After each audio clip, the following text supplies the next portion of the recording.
Good morning, Wednesday the 3rd of July. I've just left Gosport Premier Marina, which is that's Hasler Marina there, and then Gosport Marina just down there, a little bit further down there on the left. Very, very calm, still morning. There's the Spinnaker Tower, sunrise over the Spinnaker Tower. And this is leaving. There on the right hand side, down there is the small boat channel. So basically on your way in you stick to the left, and on the way out you stick to the right.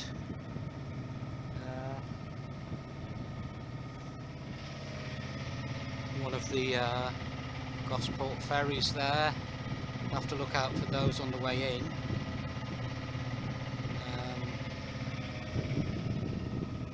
Yeah, there's no...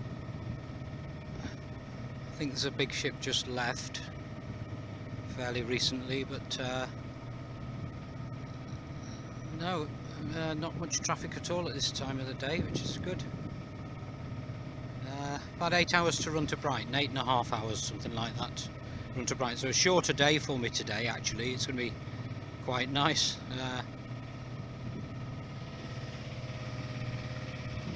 So yeah, post a bit more a bit later.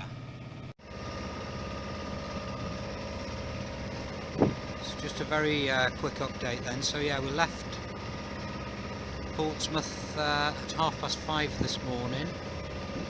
I'm just staying outside of the main shipping channel at the moment, so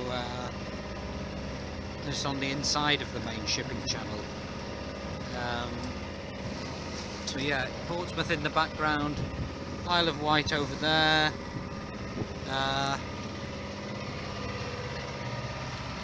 Speed just over 6 knots. I'm doing the same as yesterday actually. I've got the Genoa out. I did try sailing with just the Genoa, but was only able to make about 2.5 knots. So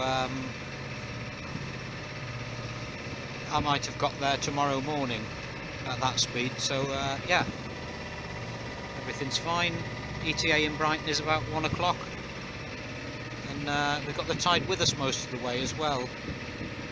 So yeah, I think we probably will be around that time, maybe a little bit later, because the tide will turn an hour or two before we get to Brighton.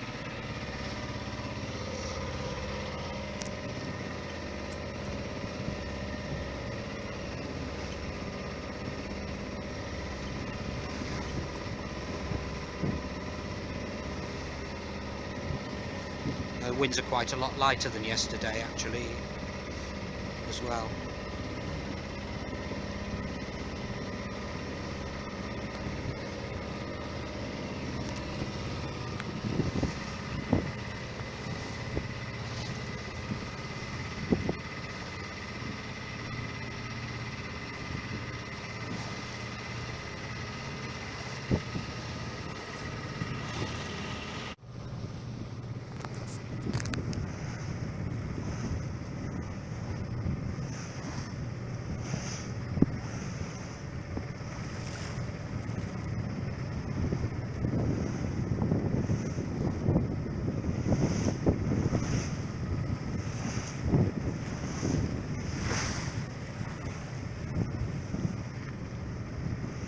Yeah, the Genoa, if anything, I would say, well, I don't know, I'm not going to try it to compare the two, but it's keeping the boat very stable.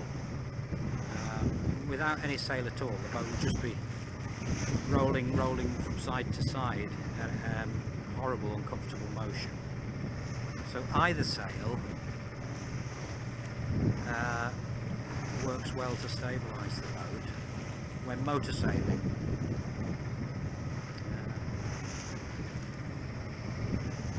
My preference, FWIW, is the Genoa, because it's so much easier to manage it.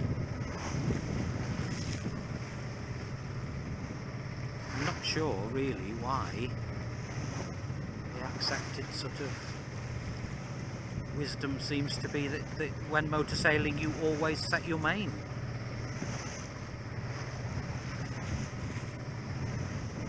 Anyway, yeah. I guess if and yet with no or barely any wind at all, rolling away half the Genoa and sheeting it in very tightly, I don't think that particularly is doing any harm to the sail, and it also stabilises things a bit and doesn't flap and flog around as much as the mainsail does. Is that because the mainsail has a boom, where obviously the Genoa doesn't have a boom? Who knows? Any comments, more than welcome, or advice even, more than welcome.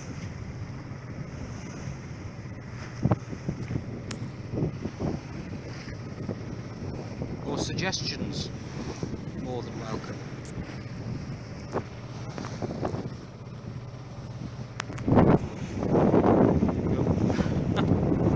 Sorry, a bit of instability there. The camera, not me. Another beautiful day anyway.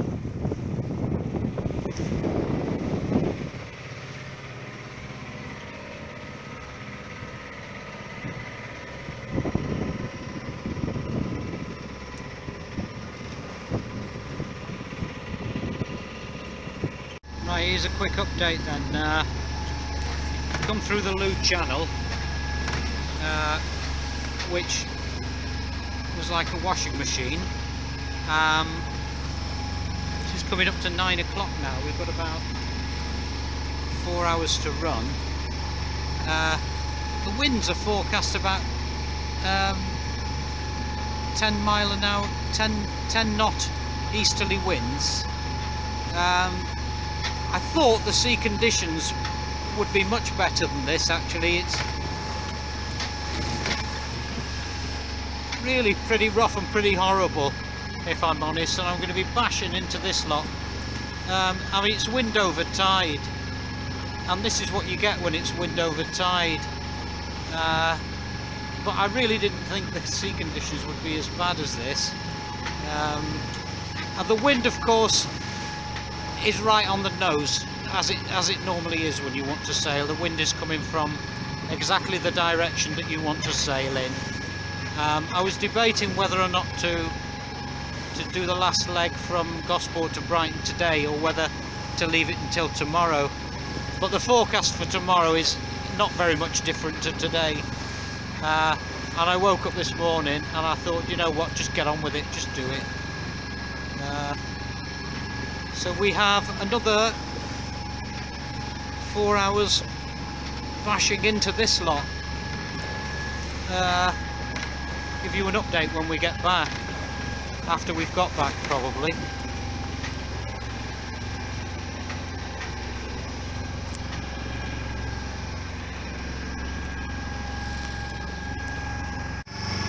Here's another view of it from inside. I'll show you what it's like looking at the side windows, and then what it's like looking towards the back of the boat. If I can maintain a standing position. Let's give it a go.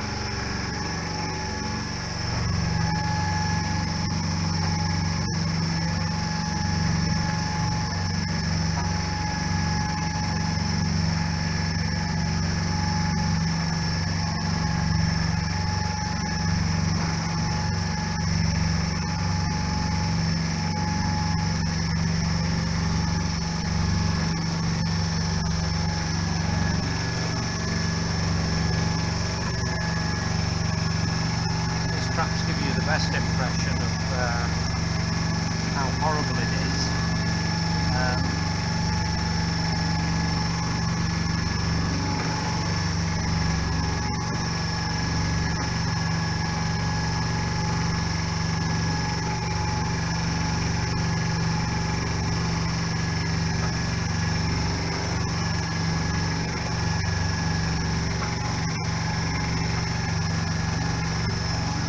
situation like this, the only choice you've got is to grin and bear it, because as you can see by the flag, wind is directly on the nose. I need to get back. I could turn. Everything's right on the nose at the moment. I mean, I could turn and go very, very close inshore. But if I was going to do that, I'm about 5 or 6 miles offshore. If I was going to do that and have an easier ride of it by just going right very, very close to the shore, I'd have to turn left, and I'd have 6 miles worth of all this lot coming at me from the right hand side. So the boat would be rolling from side to side like you wouldn't believe. So that's not an option really. Yeah, it's just grin and bear it. There we are. This is UK sailing.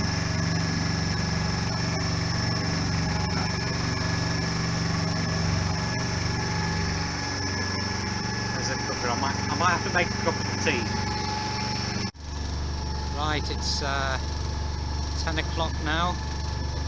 About 3 hours left to run to Brighton. So the sea's calmed down a bit now. I think we might be getting towards the towards slack water. Anyway, yeah, the sea's calmed down a bit now. Things are a bit more steady. Still bashing into things, bashing into what weather there is in terms of waves and wind. I was just thinking, you know, if you looked out to sea on a day like today from the marina, you'd think, oh, it's a lovely day for a sail. And if you left the marina with an easterly wind and a sea conditions like this, you basically sail south for a few hours, turn round and sail north for a few hours, and it would be a really pleasant day to do that. But unfortunately, again, it's like I've got this whole sort of delivery trip thing going in my mind. I'm on a delivery trip, you know, I've got no choice but to go in this direction, and delaying things by another day. And somebody, interestingly, when we were in Milford Haven, and I was explaining that, you know, I'd got 2 weeks off work and I was trying to get the boat back to Brighton in that 2 weeks and hoping that we could do it. As a, oh, you've got plenty of time, go to the Scillies, go to the Scillies. And it was all we could do to make it across the Bristol Channel and into Falmouth. So yeah, you've just got to be realistic about what you can do in the time that you have available. Looking forward to the day when I no longer have to work, and I'll have as much time as I need to sail wherever. Note I didn't use the word retired. When I no longer need to work. Okay. Yeah, so 3 hours to run. I might do the next one if nothing changes when we've arrived back in the marina.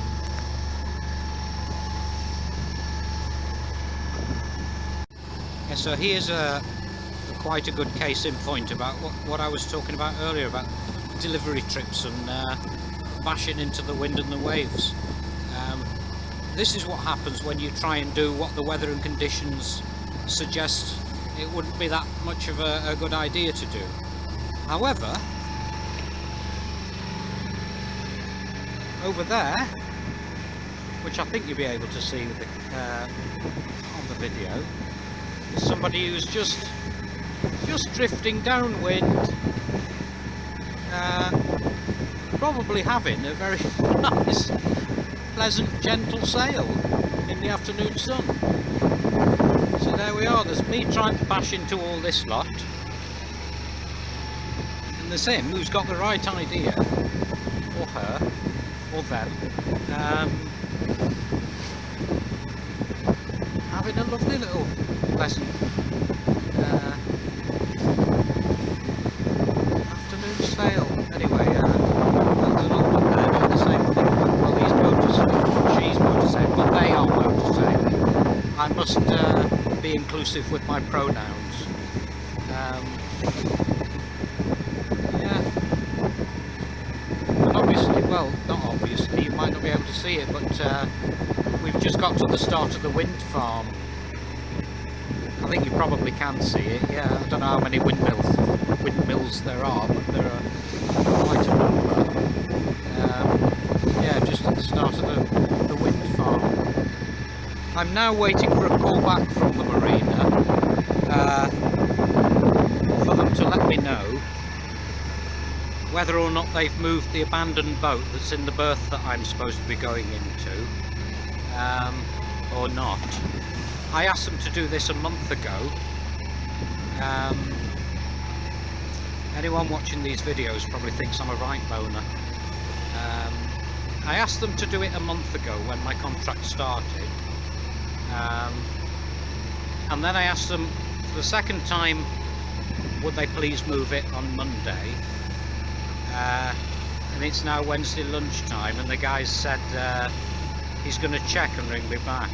Told him I'll be arriving in there for a couple of hours, so let's see what they come back with, and whether or not I have to ask them for a third time, will they please remove the boat that's been abandoned in my berth. Anyway, let's see. I'll update you a bit later. So here we are, Rona in her home berth, which was a bit of a battle in itself. There was an abandoned boat in this berth, which I've been doing battle with the Marines to get them to shift it for the last 4 weeks or so. They actually moved it about half an hour before I got back yesterday, after 2 phone conversations with them on the way back, during which I explained that I was less than happy, shall we say. So here she is. Doesn't she look smart and clean? That's because she's just had a really good wash. But yeah, successful 4-day trip. Some of it was enjoyable, some of it was a bit stressful, some of it was a bit uncomfortable, but at the end of the day it was a bit of a delivery trip, and we've arrived safely and with nothing breaking or anything like that. So yeah, really good. I've just been sort of having a look at things in a little bit more detail whilst I've been giving the boat a good clean. This baby blue is going to go. It's not to my taste. It's nicely done, it's neat and it's fresh, but yeah, the colour is just not to my taste at all. So I'm going to go with a grey, light grey. The previous owner, who have absolutely no criticism of whatsoever, because he's maintained her really nicely and spent money on her and all the rest of it, but yeah, the penchant for dark brown varnish is not one that I share. There's lovely teak underneath there, and all the wood is in really nice condition actually. So if I have the patience to wait for it all to flake off in the sun, and the same in the cockpit as well, if I have the patience to wait for it all to flake off and then clean up the teak and do something with it, probably as wood skin is what I use on the other boat, and I like that stuff. It seems to do what it's supposed to do, what it claims to do, so yeah, I'll probably go with that, and it sort of retains the colour of the wood. Yeah, this dark brown is not good, but yeah, apart from that, that's all really on the outside. The wind vane self-steering, I've actually folded that up and out of the way. I undid the 2 bolts that fix it in position and stop it from folding in on itself. I've folded it away, so yeah, hopefully the marina won't notice that and think, oh, there's an opportunity for income generation, a boat that might be slightly longer than the berth he's paying for. Yeah, I'll do another video probably on what she's like inside, proper look inside, but there isn't that much that needs doing. Again, you know, the horrible PVC plastic vinyl that the boats came with originally has all been taken off, it's been cleaned up and it's been painted white. So again, you know, there isn't so much to do. So yeah, I'll leave it at that for now and do another video of the inside of it later.